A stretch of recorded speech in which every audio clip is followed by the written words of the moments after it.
how have we been assigned to this particular part of the planet in terms of people, in terms of parents, in terms of people.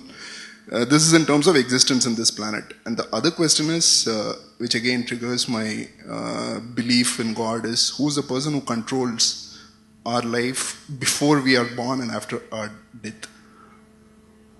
So you believe lots of things. So you believe before you were born you were somewhere, after you're dead you're going to be somewhere else, everything you believe. Too many assumptions. When you have so many assumptions, no way to approach truth, isn't it so? If you want to approach truth, the first thing is, you don't assume anything. Is it so? If you're interested in truth, if you're searching for truth, that means you have not assumed anything, is it so? If you already made your assumption, you're just trying to find a confirmation for your assumption, that is not seeking truth. A true seeker of truth has no assumptions, he's just looking. Shall we just look or shall we try to confirm your assumptions?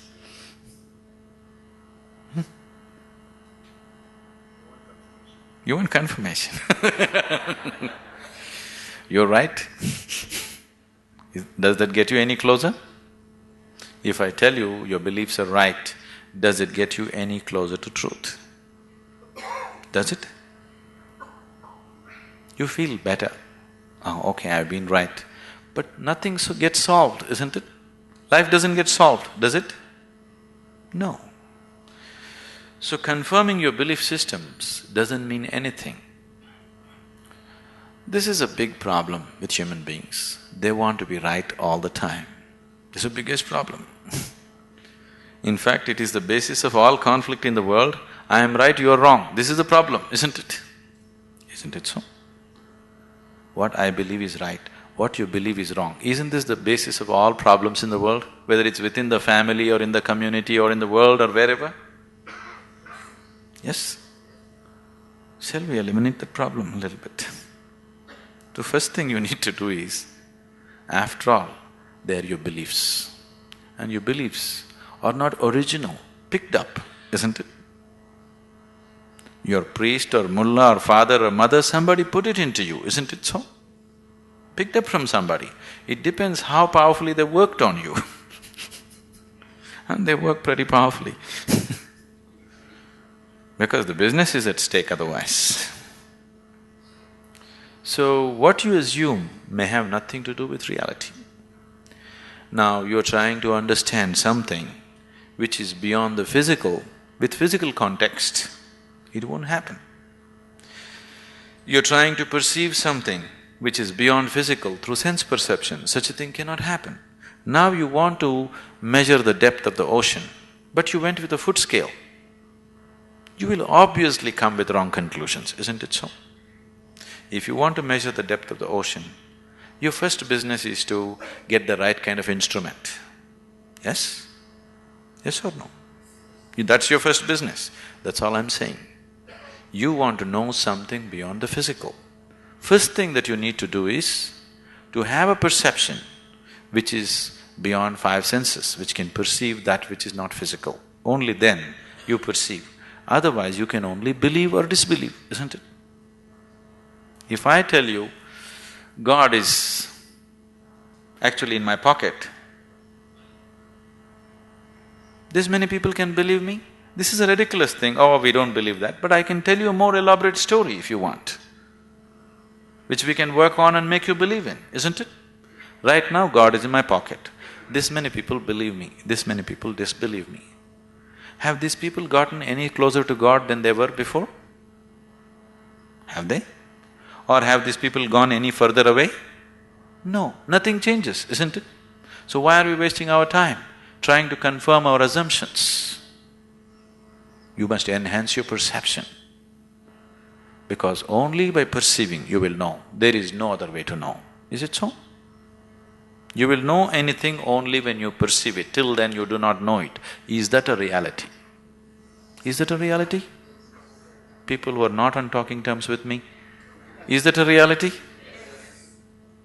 If you perceive, you know. If you do not perceive, you do not know. You are unwilling to admit I do not know, so you believe. isn't it? If you're just trying to pass the social test, belief is a good way to do it. But you want to really know, then belief is not a good way to do it. Belief gives you confidence. And fools getting confidence is dangerous. Do you understand? When idiots become very confident, it's very, very dangerous, isn't it so? Do you see? Intelligent are hesitant. Stupid are confident. Have you seen this? Great confidence. Because when you simply believe something, you will have great confidence. You will have no doubt about anything because you don't apply yourself to anything. You're 100% sure. You see George Bush, how confident he is? He's very confident, isn't it? Doesn't he seem like confident? Very confident. He came to India and declared, "I am a believer, I am a true believer." I thought, you don't have to say it, can't we see? You must be a believer, otherwise you don't walk blind into situations. If you're somebody with sense, you would look around, isn't it? You would see what is there and what is not there, because you're a believer. Not just in God, in so many other things. The most sensible way to start your life is, what I know, I know. What I do not know, I do not know. Once you come to this sincerely, you will see your knowing will constantly go on expanding on a daily basis. Otherwise, the moment you believe, you are stagnant. Belief is death actually. Marx said, is the opium, religion is the opium, because it puts people to sleep. He's very right. It's put people to sleep, isn't it? Hasn't it? Sleep is comfortable. What's wrong with it? Why sleep? Why don't you die? It is even more comfortable. Do you know that? Because anyway you're a believer, after all your God is waiting, why don't you go? Yes, isn't it? Because anyway you know when you die you'll go to God. What is the problem? Why are you waiting, going to this hospital, all this nonsense? Why don't you go? Why are you delaying your progress towards God? That's not right. You're not a true believer, isn't it?